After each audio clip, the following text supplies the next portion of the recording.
History Officer for the city.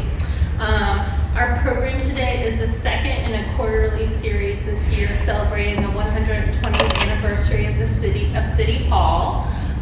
Before we dive into our program, a quick reminder, if you haven't already, please mute your phone. And I wanted to give you a heads up of the programs coming down the pipeline. So next month for May, on the 15th, we're going to have our second annual student showcase. We're actually going to hold that one at the Adams building, so I'll send out our announcement for that. It's going to be May 15th, and it's going to have basically 3 sessions. It's going to have, we have 6 student speakers that are going to present on their historical research. It's split into 2 sessions, so you can come to session 1, session 2, or both. And in between, there's going to be a poster session where we have 4 students presenting their historical research through posters. And it's a variety of topics related to all sorts of things, sort of coastal Georgia topics that they've been studying. And it's a great opportunity not only for us to learn new things, but for them to share their research and get public speaking experience as they're sort of embarking on their careers. And then June 12th, back here at City Hall at 12 noon, we're going to have the second in our quarterly series celebrating the 250th anniversary of the United States. And that's going to be Dr. Christopher Hendricks from Georgia Southern. And he's going to be speaking on the siege of Savannah and Savannah at that time. You know, what did Savannah look like, sort of as, you know, we were sort of encountering or dealing with the Revolutionary War. So, but today we're going to be focusing on the women who have helped break the stained glass dome here at City Hall, figuratively, in city government, both those who were elected and in appointed positions. And a couple of notes, for those women that are still alive and working, I'm going to focus more on their rise to the specific positions relevant to our discussion today, not on their careers after that or where they are today. Instead, we're going to focus on that slow chipping away at the city ceiling and together their collective efforts to reach the council days or the City Hall's 4th floor. I'm going to try to refrain from commenting on opinions that may be circulating in the community on effectiveness or controversies surrounding some, as living people I think are still working on their careers and their legacies are still in development. And for them, it will still be years before we really can fully assess their true impact here in Savannah. We aren't just going to talk about in terms of women, but also Black women, because their barriers are double. And as part of this being part of the City Hall 120 series, it's also an opportunity for me to share a little bit of the architectural history with you as well. So I'll include a few updates on the restoration project that's currently underway. All right. So that's the best I could do for you of breaking the stained glass ceiling. PowerPoint. Okay, so Savannah's new City Hall was completed in 1906, and we celebrated with a public reception on January 2nd of that year, during which citizens were invited to inspect the building. The records we have of the building's design, including original architectural drawings, specifications, and contracts, can be found in our city archives. But they reflect the absence of women in city government at the time, not just as city employees and elected leaders, but they weren't even really considered as citizens that would need to come in this building to do business. And women weren't part of the design process. They were completely overlooked. This is best demonstrated, I think, in the original design of the public bathrooms in the building. There were a handful of private bathrooms and key offices throughout the building, like that for the mayor, but of course those positions were not even considered to be occupied by women. Far more telling were the employee lavatories on the basement, 3rd and 4th floors. Every single one was equipped with urinals. So no women were ever anticipated to use these bathrooms. And also here we see in the basement level is the segregation of bathrooms. Doesn't say anything like white or color, but it does say there's a janitor's lavatory right next door to the general lavatory on the basement level. And the government never intended for women. Let's look at the path women took to get to the days, starting with a little background of the government.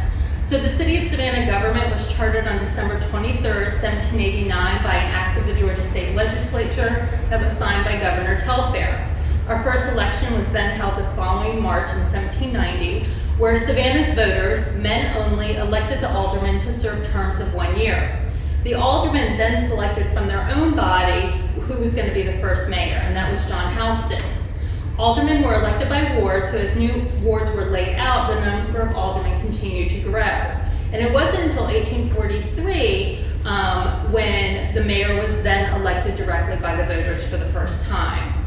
The term length was increased from 1 to 2 years in 1871, and then in 1958 we increased the term length to 4 years. So just think about that. Can you imagine going through an election every 1 year or even every 2 years? But we did not have the power as voters to elect your mayor directly until 1843. Sarah Berry and Casey Morgan was born in Augusta, Georgia, and moved to Savannah with her husband and sons. In 1912, she began to hold classes for women to learn parliamentary law, which led to her organizing the Savannah Federation of Women's Organizations with Eugenia Johnston. The primary purpose of the Federation was to be a union of strength for public service. Through the Federation, women could grow to be a unit of power in all necessary reforms and civic progress. Morgan and Johnston then founded the Savannah branch of the Equal Suffrage Party, which later merged with the Savannah League of Women Voters. As soon as the 19th Amendment was ratified in Georgia in 1920 and women could register to vote, Morgan was the first in line, and literally the first on the voter registration books in Chatham County. In 1922 was the first primary women could be on the ballot in Savannah, and Morgan was one of 3 women that was running as aldermanic candidates in Savannah. She was on the ticket of the incumbent mayor, Murray Stewart. The Savannah Evening Press reported during that election, "The woman had been most active at the polls since early morning. If anyone doubted women's interest in elections and questioned whether or not she would vote and work at the polls, all such doubt must have vanished today." Unfortunately, none of the female candidates received enough votes. But on January 18, 1923, the last city council meeting of Mayor Stewart's administration, Alderman George R. White resigned, clearing the way for an honorary move where city council appointed Sarah Morgan as an alderman to fill White's unexpired term. Morgan held the position for barely 4 days until the new administration took office. So it was really just a very symbolic move for her. Sarah Morgan died in 1931. On the day of her funeral, the flag over City Hall's dome was flown at half-staff in honor of a former alderman. The local paper announced this sort of matter-of-factly, but the New York Times reported this was the first time the flag had been lowered in the city's history in honor of a woman. In 1978, the city switched to the district system, which is composed of a mayor, 6 district aldermen, and 2 at-large aldermen, which represent the whole city. Previously, all council members were elected at large. Brooks Stillwell, who's a former alderman and later a city attorney, witnessed this transition, and he recalled that as the city annexed new areas into the city, various court decisions in the Civil Rights Act required the switch to districts to ensure equitable representation. With the district system, council members are required to live in the respective district and are therefore more attuned to the unique problems of their constituents. Districts not only ensure better representation for the constituents, but also open doors for candidates as well. With a smaller area to campaign in, the candidate pool isn't limited to only those backed with funds and resources. The shift to the district system was a turning point for female representation as well. It took 55 years after Sarah Morgan's honorary appointment and the switch to the district system for Dr. Harris Kendall Lentini to be the first woman elected by the voters to city council. Dr. Lentini, a native Savannian, was born in 1938 and lived her life in service to others in the Savannah community. She was a lifelong educator, teaching at Savannah High School, before serving as a science coordinator for the Savannah-Chatham County Public Schools, and later as director of the Oland Island Science Education Center. Dr. Lentini was active in many nonprofit organizations, including the American Association of University Women, the Girl Scouts, and Safe Shelter, an organization dedicated to helping victims of domestic abuse, which she helped co-found in the early 1970s. She was also an accomplished artist, skilled in paper crafts such as papermaking and marbling, while also learning skills in pottery and sculpture later in life. In 1978, she ran for city council and became Savannah's first representative in the new 6th district, and she served for just one term until 1982. As I mentioned, the barrier for Black women is double as that for a white woman. So as Sarah Morgan helped to crack that door for Harris Lentini, Lentini pushed it open for Gwendolyn Goodman to enter in 1992. Gwen Goodman, also a native Savannian, was a biology teacher and principal at Saul C. Johnson High School for many years, where the science wing bears her name. After retiring from her career as an educator, she became the first woman to represent the 2nd district, and Savannah's first Black female to serve on the city council. During 3 terms, she was noted as an advocate for adult literacy and technical education, and for this, a building at Savannah Tech was named in her honor after her death in 2004. Susan Weiner shocked the Good Old Boy Network and stormed to a 2,200 vote victory over 22-year incumbent John P. Rusakis. 90 days into Weiner's administration, the local newspaper reported this headline. And they were taking stock of what had recently happened and delivering her 3-month report card. The summary that followed in the paper was a little harsh. They cited strife on council, perhaps a meddlesome husband, and poor communication on her part. But she may also have been fighting a losing battle from day one. She was a recent newcomer to Savannah, and she came from the north. Savannah's first female mayor. Susan Weiner was born in Albany, New York. She studied theater, education, and speech at the State University of New York, New Paltz. Before beginning her political career here in Savannah, she worked as an actress, traveled the world performing in a one-woman play written by her husband, Al. She taught in Cambodia and Thailand. In the 1980s, she had moved to Savannah. In 91, she entered the mayoral race and defeated Savannah's longest-serving mayor, John Rusakis, who was a 5-term incumbent.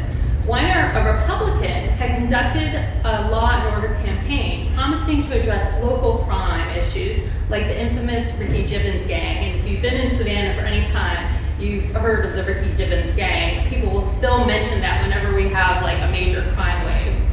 She also advocated privatizing some city services such as sanitation, road maintenance, and recreational facility maintenance. But Weiner seemed to find little support once in office. She was working with the majority Democratic council and eventually abandoned most of her proposals from her campaign platform. Weiner served 1 term, during which she helped Savannah as a community rise to international attention by hosting a portion of the 1996 Olympic Games, which are actually 30 years ago this summer. After being narrowly defeated in the 1995 municipal election by Floyd Adams Jr., who became our first African-American mayor. Weiner was appointed then to the as executive director of the Good Government for Georgia Committee, and then in 2004 as executive director of the Georgia Council for the Arts. She is remembered by those who worked with her as a tough woman who wouldn't compromise her principles, and as a game changer for women in Georgia. Weiner passed away in 2012 at the age of 66. I kind of like this quote, I think it's by local historian Michael Freeman. But for a brief moment, she captured the hearts of a violent, crime-ridden city in need of a hero. But we know from other campaigns where there's a rise in crime and it's sort of the turning point in the campaign. Then it's a hard sell. It's a hard thing to live up to when you come in on that win. So then our next important person comes in is Edna Branch Jackson, who's been chipping away at that glass ceiling for many years. She was elected to city council, first taking the oath of office in January 2000 as the first female that got elected to an at-large council post. She then was elected by her fellow council members as the first female mayor pro tem in 2004, filling in for the mayor in their absence at meetings. In 2012, she succeeded Otis Johnson as mayor, becoming Savannah's first Black female mayor. when she passed the mayoral torch to Eddie Deloach, losing very much because we had another sort of uptick in crime. The Savannah Morning News noted, Mayor Jackson, much like the city's first African-American mayor, Floyd Adams Jr., was a people person and one of the community's most accessible elected officials. She practiced politics on the retail level, which means up close and personal, with handshakes and hugs. Her daily schedule was brutal and typically included appearances at multiple neighborhood meetings on the same night. Voters may have taken issue with her leadership touch, but she could never be accused of losing touch with the people. Edna Jackson was born in Savannah in 1944 and raised on Savannah schools. After graduating from Beach High School, she earned a BS degree in sociology, followed by a master's in education and political science education, both from Savannah State. She joined the NAACP Youth Council as a high school student, and throughout college traveled the South working on voter registration drives and sit-in demonstrations. She often credits W.W. Law, who she met through her grandmother at age 9, as one of the key mentors in her road to becoming a leader. She was a social worker with the Economic Opportunity Authority before working at Savannah State for 30 years in a variety of positions, including Director of Alumni Affairs and Coordinator of the Elder Hostel Program. And since leaving City Council, she's taken on a new role and now serves in the Georgia House of Representatives for District 165. With Edna Jackson's mayoral administration, we also saw a significant shift in City Council's overall makeup. It was the first time there was a majority female council.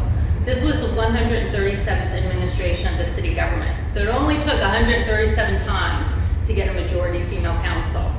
I'll also mention this was the first time we had a woman representing the 5th District. This was Dr. Estella Edwards-Shabazz, who's still in council. She's also a former city employee. She worked for our city's engineering department back in the late 80s as the city's first Black female civil engineer. And then I'll circle back to Carol Bell in a few slides, but I'll mention here that she entered the elected side of city government after retiring as a city employee the year before. What's the significance of District 5? I've just been mentioning each time we have a female represented district for the first time. So with Dr. Shabazz, that was the first time a female represented the 5th District. So 2 administrations later, in 2020, we saw the city's first majority Black female city council join the ranks. We had Bernetta Lanier was the first female ever to represent the 1st District. And Linda Wilder Bryant was the first female ever to represent the 3rd District. Keisha Gibson Carter was elected by her fellow council members as the first woman in the position of chair of council. So we have these different leadership positions on council, mayor pro tem, chair of council. When the archives polled these women on council at the time about what inspired them to be leaders, they cited teachers who recognized their potential and taught them to lead, by historic figures such as Susie King Taylor, and of course by their parents. They said they were motivated by a desire to help Savannah's most vulnerable. Alderwoman Lanier summed up the importance of Savannah's first majority Black female city council by saying, "We have a powerful voice, and we are at the table where little girls of Savannah can see us and aspire to achieve their leadership dreams." We're now in the 140th administration, and this majority continues as Carol Bell returned to City Council, taking over the at-large post 1 seat. I'm going to just pause here for a second before we move into appointed positions.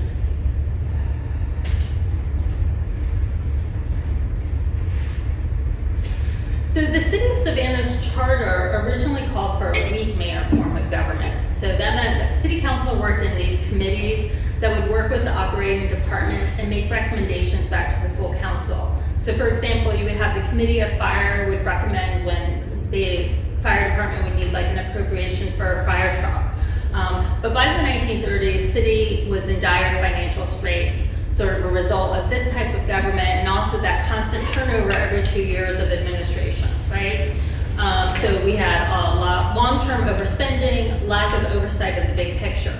In 1953, following an audit, Griffin Hagen and Associates reported the city was so heavily mortgaged and bound by debt that if they did nothing, they took on no more debt, all they did was focus on repayment, we would not be out of debt for the next 30 years. So frustrated citizens, led by the JCs and the League of Women Voters, pushed for a change from the weak mayor system to the council manager form of government. In December 1953, the Georgia State Legislature passed a new charter changing our form of government. The reorganization created the new position of city manager.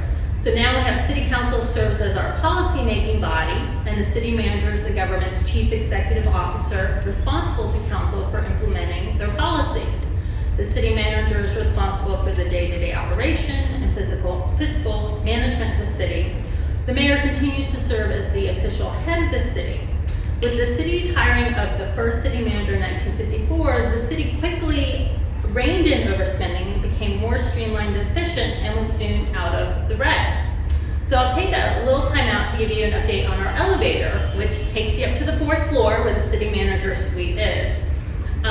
In this 1906 photograph here, you see that the City Hall's original elevator was a birdcage elevator and inside of an open cage. So if you chose to walk up our marble staircase, you could see the person that was riding inside the elevator. This was new modern technology when the building opened in 1906. We were showing off that we had this technology.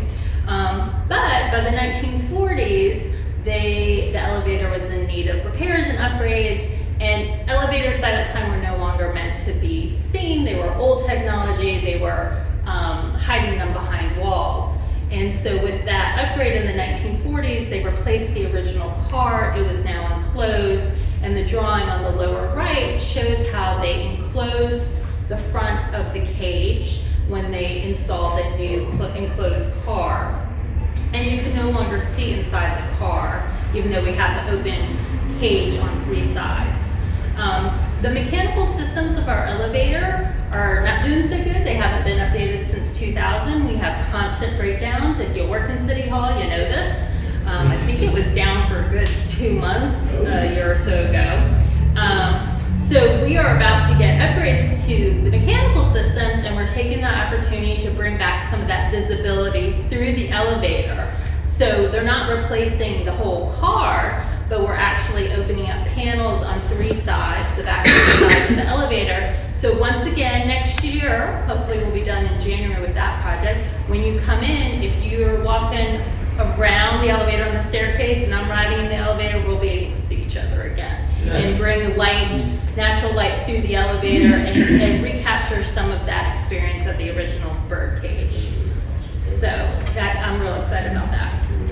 So we're going to now turn our attention to the professional woman who rose through the ranks of City Hall, again, to ride that elevator up to the 4th floor in the city manager's suite. So in the city's 1908 annual report, so just 2 years after the building opened, there is a photograph, this photograph, of the new bacteriological lab on City Hall's 3rd floor. And that's circled, that woman is Jane Vandevried, the first female professional to work in the building.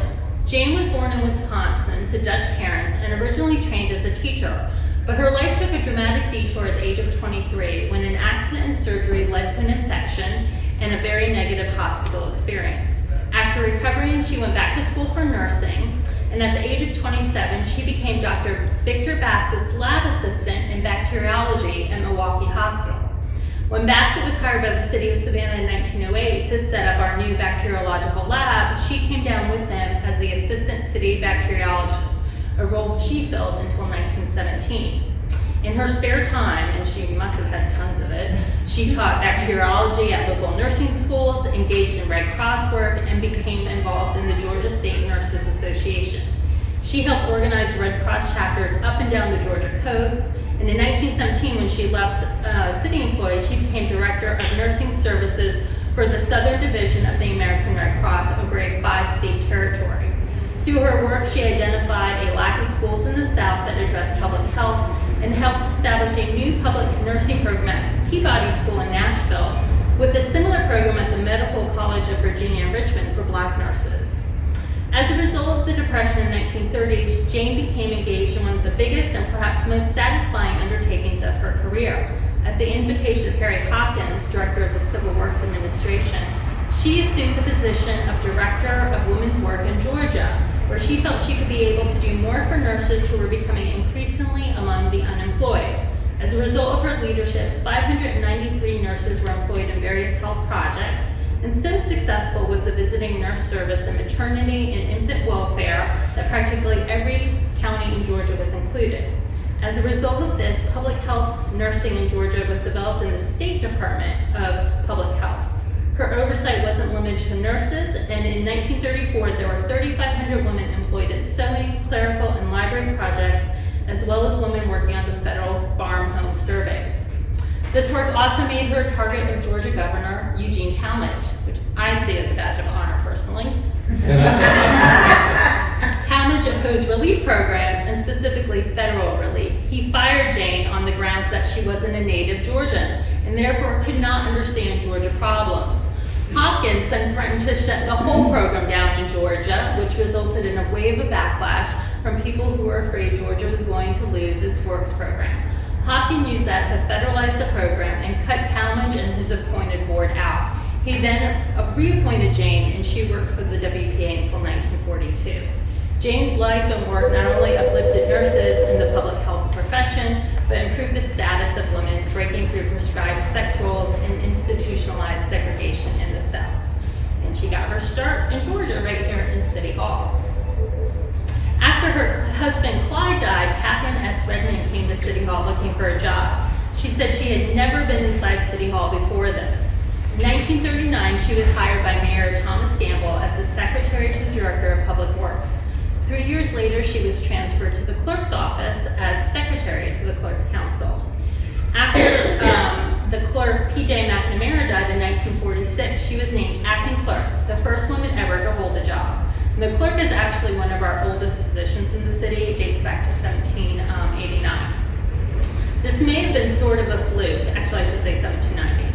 This may have been sort of a fluke, as Irene Grogan had been the assistant clerk of council, but she resigned 2 days after McNamara died, leaving Redmond the only one left standing in the clerk's office. But it was known at the time that she was thoroughly familiar with the office and its work, and Mrs. Redmond handles her duties efficiently and with dispatch.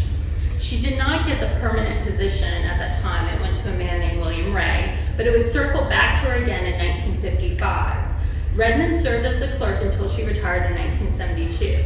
During her total 33 years of service with the city, she worked under 8 mayors, and numerous newspaper articles featured Redmond in her years of service to the city. She was often quoted talking about how much she loved the City Hall building, from the goldfish in the fountain to the stained glass inside the dome 4 stories above. She said, quote, "I like it here. I'm sort of prejudiced, but this is home." And I put a quote here from the paper. Her policy was that helpfulness is her main duty. So, and if you heard me say goldfish, yes, we used to have goldfish in the fountain at City Hall. So Redmond was the first acting, but she was not the first appointed female. So after Redmond was acting, William Ray was then appointed as clerk, but he didn't last long. And they brought in, then next was Nola McAvoy Roos, who became the city's first female appointed clerk of council and the first female to hold a top-level position in City Hall. So in many ways, you could consider her the first female department head with the city, but one appointed by City Council. So Nola Roos was born on the 4th of July in 1895, which is a very fitting day for a woman who embodied the spirit of civic pride. During her life, she served as vice president of the Chatham-Savannah Board of Education. She was local and state president of the Business and Professional Women's Club. She was one of only 4 women to hold the post of district census director, and was the first president of the Women's Council of the Savannah Chamber of Commerce, among many, many other accomplishments. She resigned as clerk of council in 1953, so she was only in there for about 4 years, in order to focus her efforts more fully on another project which became really her most lasting gift to Savannah. Nola and 6 other women joined together to form the historic Savannah Foundation in 1955, with the goal of preserving Savannah's architectural heritage. Of HSF, Nola said, "At the time, the value of all this as a tourist attraction was not the important factor. Our thoughts were to preserve for Savannah and Georgia a very precious heritage. I personally feel that the development of historic Savannah to its present proportion is one of the finest things that has happened to Savannah." Between Nola Roos being appointed clerk of council by City Council and the hiring of Ann Sherman, the city transitioned to the council manager form of government, dramatically changing how departments were run and administrative leadership selected. City Council now only had that direct oversight over 3 employees: the city manager, the city attorney, and clerk of council. All other city employees fell under the city manager as the CEO. Ann Sherman was a native of Bellevue, Washington. She had graduated with a BS in mathematics from the University of Washington, and her coursework was in chemistry, physics, and zoology. I'm kind of including this because I think this is interesting about her. I don't know how relevant it is, but she worked for 5 years at the Lincoln Laboratory at MIT in Massachusetts in systems engineering and programming applied mathematics. The Lincoln Lab was a nonprofit and contract development unit of MIT that undertook complex tech projects for commercial organizations, state and local governments, and the Department of Defense. And I guess maybe I should say the reason I'm including it because I think it has bearing on the job she did for us and what computers were when she came to work for us. So in July 1973, the city hired her to work in the Data Processing Center as a systems and procedures analyst. So the Data Processing Center managed data processing functions for the city of Savannah. And not only did they supply services for us, but for Chatham County, the Department of Family and Children's Services, the Metropolitan Planning Commission, the Board of Ed, the Public Library, and Armstrong State College. There's a long list of all the services we provided for these outside agencies, but just for the city, some of the services they did was utility billing, Savannah police case reporting, criminal investigations, sort of tracking, payroll accounting, leave accounting, inventory, all the routing for sanitation trucks, routes, budget position control. Basically, if it required computer analysis, the data processing center did it. So I think this was like the brain trust of the city at that time when it came to computers. So it kind of gives you a picture of what that early kind of computer world was for the city. She'd only been for the city for about 9 months when she wrote a really gutsy letter to our city manager at the time, Don Mendonzo, in April 1974. She outlining a breakdown in the data processing center. She talked about the recent departure of the center's administrator and then subsequently several staff members. She talked about poor employee morale, incorrect reports, breakdown of equipment, among many other problems. And less than 2 weeks later, she was promoted to data processing administrator. Crazy. Making her the first female department head for the city. So really, I was impressed. But it was short-lived. She resigned just a year later in May 1975 after some continued staffing issues. I think she was smart. She had all these skills. She did not have the management and leadership skills she needed to turn that department around. She did have us, though. She had. Well, if I did not know Don Mendonza, I know him through his records and the people who work for him, and yes, she had guts, for sure.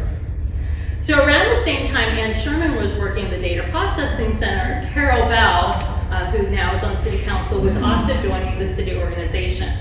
Carolyn Hodges Bell was a native of rural North Carolina. She was the middle of seven children and credits her parents for teaching them to strive for the top. She says, "I was taught to face the obstacles, identify them, and then identify strategies to overcome them." After graduating as valedictorian of her high school, she earned a bachelor's degree from Shaw University in Raleigh in math. She then started grad school at Howard University, but after marrying her college sweetheart, left school to follow him, first to Rochester, New York, and then to Savannah. Here, she took a job as a management analyst with the city in 1973. But she put that analyst eye to the city, and she saw one female department head, Ann Sherman, and very few African-American male department heads. And she decided she wanted to be the first Black female administrator in the city. Bell took a leave of absence. She moved to Athens, Georgia for 1 year and earned a master's degree in public administration from UGA with an emphasis on systems analysis. She returned to the city and she first worked for the assistant city manager over public development as a senior management analyst. This effort then leveraged her into a promotion in 1978 as head of the Central Services Department, where she oversaw building and electrical maintenance, janitorial services, mail and printing services, electronic equipment repairs, central switchboard, and insurance and risk management. And then following her retirement in 2011, Bell then leveraged that experience to the other side of the city coin and ran for a seat on city council and won that at-large post-1 position. She's won lots of accolades, you know, for her leadership in the community, lots of outside activities.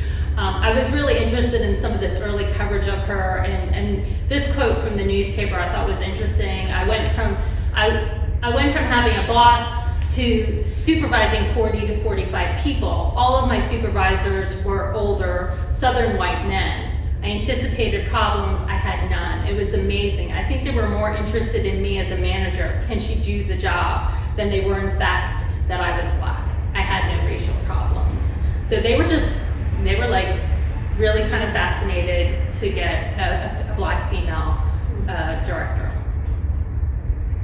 So in 1998, Taffy Young became the first female to serve in an acting capacity, both as an assistant city manager and bureau chief, when Henry Moore, who oversaw public development, retired. And at that time, the assistant city manager positions were combined with bureau chief positions.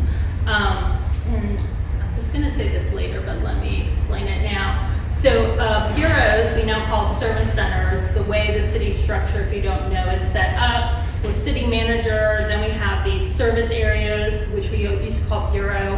And we might have like fire would be a service area, sanitation a service area. We currently are under information and public affairs, and then all the operating departments fall into these service areas. And then at that time, there were 2 assistant city managers combined with 2 of the bureau chiefs. So she became the first female to serve acting as an assistant city manager and bureau chief. And I have to admit, I almost missed Taffy being in this first acting role and slipped this late, so I don't have a lot of details for you on her rise to this position. But following this, she went on to be promoted as bureau chief in her own right over community services in 2012, overseeing departments like housing, recreation, neighborhood services. And then last year in 2025, she was promoted to assistant city manager standalone. So she's been with our organization for a long time, but in terms of this presentation, wanted to make sure to point out she was our first female acting assistant city manager and bureau chief. Stephanie Cutter has the distinction of being the city's first permanent appointed female bureau chief. And now this is where I just skipped ahead and told you what a bureau was. But Cutter is a Savannah native. She earned her bachelor's degree in accounting and a master's in public administration, both from Savannah State. She worked briefly for the state of Georgia before she was hired by the city in 1989 as a budget analyst. And in 1995, she was promoted to be director of residential refuse collection, which is a department within that sanitation bureau. In 2002, she was made interim bureau chief over sanitation, and then permanently appointed to that position in 2003, making her the city's first permanent female bureau chief. In that role, she did things like focus on our landfill expansion. She worked on a long-range plan for waste disposal as we ended our resource recovery contract. We used to get to burn trash and recoup like money from that, energy money. And Cutter then would climb up the ranks, overseeing several different bureaus: public development, management services, community and economic development, before she took over as city manager with the departure of Rochelle Small-Toney. And she retired from the city in 2016.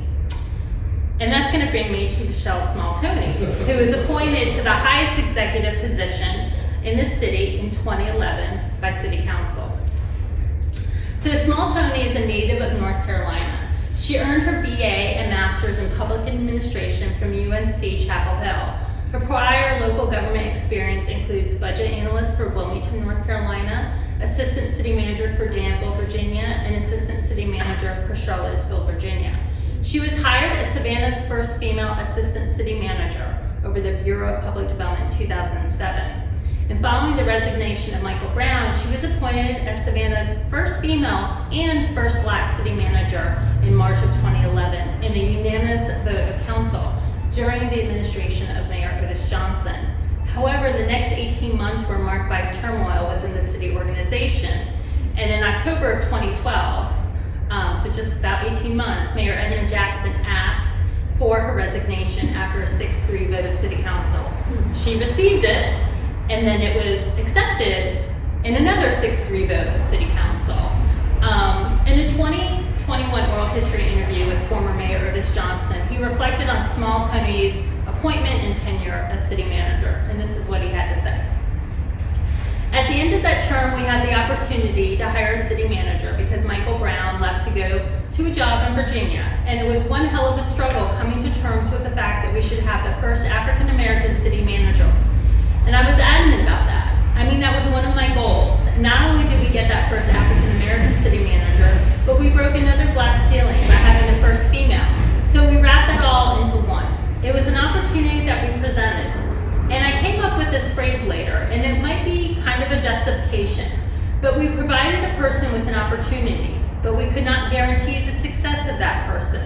And Small Tony was that person. And in the end, in Jackson's term, it became evident that she was not the right person, but she had the opportunity, and as far as I'm concerned, she blew it. But I accomplished the goal. But I accomplished a goal, a personal goal that I had, and I got 2 for 1, and I'd do it again. Except I would hope that the person chosen would see the opportunity that was presented, and they would do a better job of being a good city manager. Okay, moving on. While we have not had a female city manager since her departure, the ranks of the city's executive leadership have continued to expand. Women now hold 4 out of the 10 of the executive positions in the city. These include Faye DeMassimo, hired in 2024 as the city's Chief of Planning and Economic Development. She oversees departments that include development services, economic development, mobility and parking, planning and urban design, sustainability, special events, film and tourism. Stacia Carlisle was selected in 2025 as our Chief Operating Officer over Management Services. Departments under her include things like financial services, management and budget, HR, real estate services, risk management, and auditing. I already mentioned Taffany Young. She was promoted to 2025 as our Assistant City Manager, for the first time a standalone position, no longer tied to a service center. This position now supports things like council priorities, community relations, external partnerships, accountability, and strategic planning. And then just this year, Ashley Reynolds Marshall was brought in as our new community service chief, and she leads departments like housing, recreation, human services, and cultural resources. As all these women are punching holes in our figurative glass ceiling, going back to 1908 with Jane Vanderbree, our actual stained glass ceiling, which was unveiled in 1906, is also needing a little TLC. So the last step in our interior restoration project is that the stained glass dome is undergoing restoration next month. You notice our scaffolding is still up. It's going to include the cleaning of the glass, reinforcement of crossbars. You can see they've slipped. Welding repairs of loose and missing glass pieces. Additionally, Georgia Power provided a grant of $40,000 for lighting upgrades to enhance the lighting that is above the dome. You know, there's a shaft in between our inner and our outer dome, so you can better see the beautiful colors of the stained glass. It's actually quite dark. A lot of people don't know there's actually pink and green in our stained glass, so you can actually capture all those colors. So right now we're in the lighting assessment and design for that lighting upgrade, and then our stained glass subcontractors, Conrad Schmidt, will be on site starting May 11th to do the actual cleaning and repairs. And we anticipate that the glass restoration and lighting upgrades will be done June, July, and the scaffolding will come down. You'll have to come back and visit that. So that is all I have for you guys today, and I'm happy to answer any questions.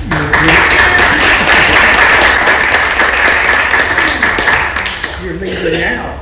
one of the most important ones. She's sitting right here behind me. Well, tell us all about her, Ferris. That's Julie McLean, our city engineer. Stand up, Julie. This is Savannah's first female city engineer. So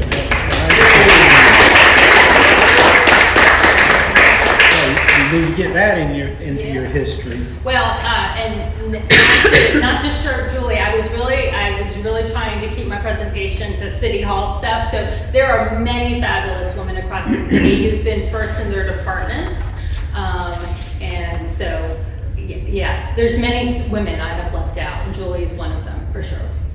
Well, don't let it happen again. Well, what year did they add bathrooms to women couldn't? Well, I'm sure when Jane started working in 1908, they probably designated one of the restrooms for her. So I'm not exactly sure when. So our third floor restroom is a ladies' restroom now. So at some point that was like sort of like, okay, third floor is ladies, fourth floor is men's.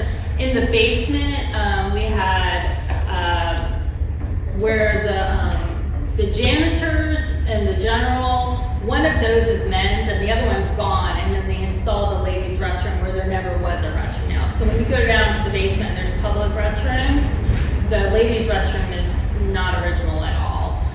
So there's been some modifications completely in the basement, and then we just designated the third floor a ladies' room, and I'm not really sure when that happened, but and that might be why the third floor is the ladies' room, because Jane worked on the third floor. That makes sense. You had your hand up. Well, I was just gonna ask about Stephanie Cutter. Didn't she, thought, I know she was doing what you said before, She came in after Rochelle as city manager. I know it gets a little confusing with like who was acting, who was permanent. yeah, So well, after she became an acting one after Rochelle resigned, resigned. after Rochelle resigned, Stephanie was appointed as acting or interim. People use that term interchangeably. Yeah. And then she was appointed permanent city manager, and then she resigned, and that's when Rob Hernandez became. Actually, you're right, I made a mistake. I said since Rochelle, we haven't had a female city manager. Thank you, I made a mistake. Yeah, you're right. Don't let it happen again. As he said. I'm just curious how Susan Weiner even got in because of Savannah being the way it is. I'm like, my God, I mean, that was a total like. Yeah, I think a couple things. One, you have somebody who is in power for over 20 years. I think people were wanting a change. I think when you have, there really was, the Ricky Gibbons gang and the crime that was going on, people were really, really upset. And if reading some of the newspaper articles, like there was one like, Rusakis had made a comment about, well, we'll just bring in like, I don't think he used the word tanks, but we'll bring tanks into the neighborhoods. The black community was not happy about that. So she campaigned hard in the black community and won the black community's vote over. But then they saw the power of their vote and they were like, oh, well, if we can get her elected, we can get Floyd Adams elected, right? So, it worked for her, but then it worked against her in the next election. And the election between Floyd Adams and Susan Weiner was even closer. So like Rusakis lost by like 2,200 votes. Weiner lost by like less than 300 votes. So I think people were ready for a change with Rusakis. And she just, and I also wonder if her, as an actress, if that might not have helped her with, I don't know. Charisma. Yeah, they talk about her having a lot of charisma and character, actually, and if that might have helped her. But I just think people might have been ready for a change, and Edna Jackson was really well liked, everybody loved her, but we had a crime wave, and that was a downfall for her administration. And if you look at trends, and when there's a crime wave during an election season, whoever's in power takes the hit. Yeah. Yeah. I was gonna give you an example of how traumatic, I guess is the right word, the crime was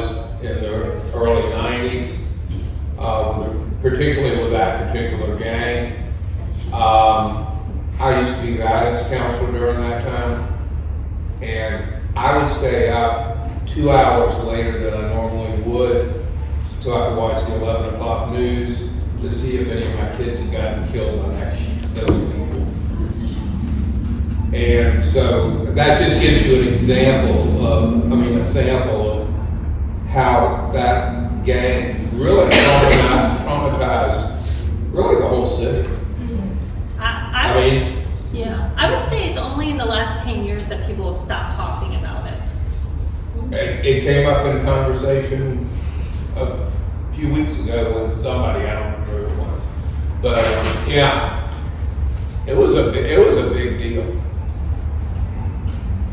Thank you. Well, I want to thank you all for coming, and I always appreciate when you fill out evaluations. There is a question on there that says answer things 1 to 5, and nobody ever answers it. So I think because it doesn't have the actual numbers, so if you don't skip that, that would be great. And hopefully we'll see you at our next program in May and June. Thank you.